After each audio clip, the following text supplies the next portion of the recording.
Yes, Jolliffe. And you're a stonemason? I'm a banker mason. Bank. Don't ask me what the difference is, but that's what's on my actual records. Whereabouts were you born, Les? 78 Western Road. Right on the, it's a big house right on the corner. Before it was turned into a house, there was actually a shop there. And you mentioned something, Les, about Skylark Durston, who was the master mason. Skylark's sister lived there, and he used to call in to see her. Well, all the Durston family. I knew those, I suppose one could say, as much as my own family. Yeah, Skylark was very special. He could see the future. He could. Well, he was known one of the Portland poets, Skylark was. There was four of them, and as far as I can remember, they were all worked in the stone trade. There was Skylark. I think Skylark was the youngest one. And then there was Arth, and one lived in Easton. So, Les, how many people would you say were employed in the stone industry on Portland when you were working and in the different places where you worked? I reckon the Bollincoombe Mills had about between 300 and 400 men working there when I left there. Because Wide Street Yard shut, and they brought all the men down there, and we were running a night shift and a day shift. They were basically, Bollincoombe was going 24 hours a day. What was that for? What were they building? What were they under? What were the jobs? Do you remember what they were? What works? Where did the stone go? What jobs did you do? United Nations building in America, London, various other big cities that were bombed. The actual machinery side, when I left, it was working 24 hours a day. The double shift, we had two sort of yards there.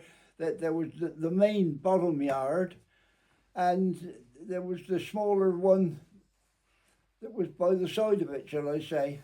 The snake pit was where the apprentices were. When I first started, you literally went into one of the main masons' places, and one of the main masons kept an eye on you. Because what they actually did, they shut there was a big yard in Wide Street itself. They closed that completely down and turned it into making concrete, reinforced stone stuff, and that, and all those men were moved down to Bollincoombe. Pretty stuff. Well, yeah. That's what I like about Purbeck stone, which was that built off. You get lots of colour in it as well. Yeah.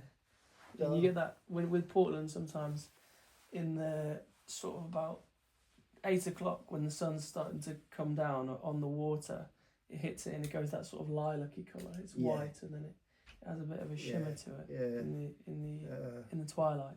Yeah. With loads of different ones, but I quite like doing that bit of Bath stone that I was using. Bath's feels quite forgiving, really. You can just take little bits off, you can take off a big bit. It's nice and soft. Yeah. What was your favourite stone to work?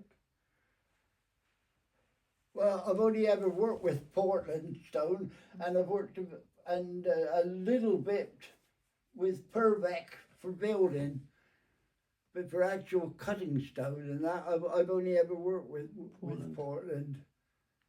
So I haven't got.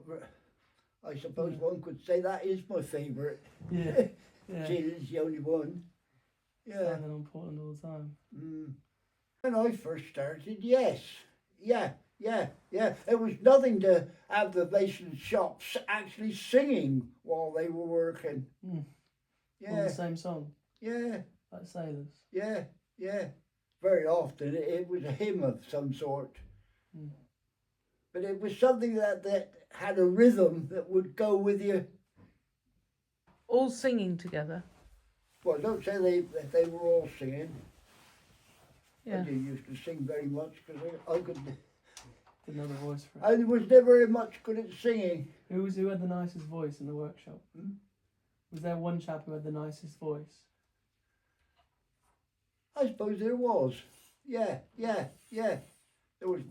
He was more or less the one that used to start it, and the others used to Join in. come into it. Yeah. There we go.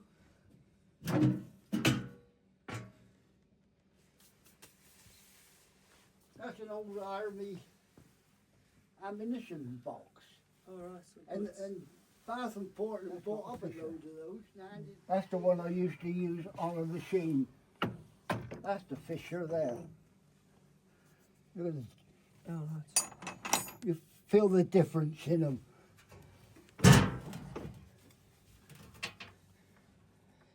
This one's a bit longer. It's got a bit more natural swing to it, doesn't it? Bit heavier, that one. Yeah. This one feels like it wants to drop straight down, and this one always feels like it wants to drop forward. Yeah. That one's Yeah. a tungsten boaster, isn't it? That's a tungsten chisel Yeah. that was made at Portland. Yeah. Oops. Oh Still well. feels. Oh, you're right. Sharp. Yeah. Now I don't know where that one came from, but that one goes in a machine. It's broken. 'Cause it's quite a hard but brittle metal. So if you, Yeah. instead of bending when you whack Yeah. it too hard, it just. I don't know it whether cracks. Yeah. Do you remember breaking that one? What? This one. Do you remember the day it broke? Yes. Yeah. Yeah, that's years ago. Yeah. There you are.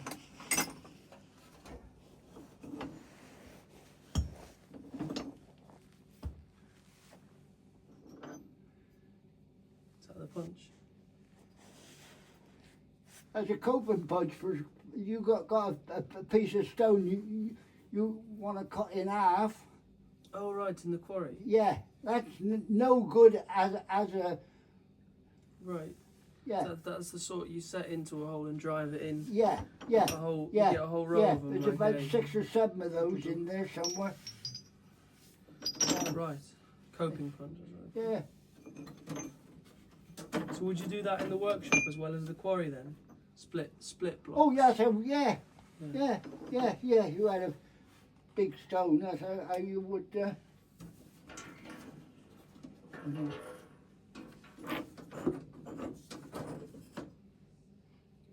There's a bit of York stone there. By the feel of it. Yeah. Quite a light coloured piece Yeah. of York stone. So this is a bit less forgiving than Portland. It chips in big Go on bits. for sharpening chisels on. Oh, just use this for your whetstone. Is that another? Oh, there's 3 hammers here. You see that? That's That's what a the lightweight metal one. is. Hey? That's where you've left a bit of metal from all the sharpenings. Yeah, These are the traces of the yeah, of the chisels. yeah. Here you are.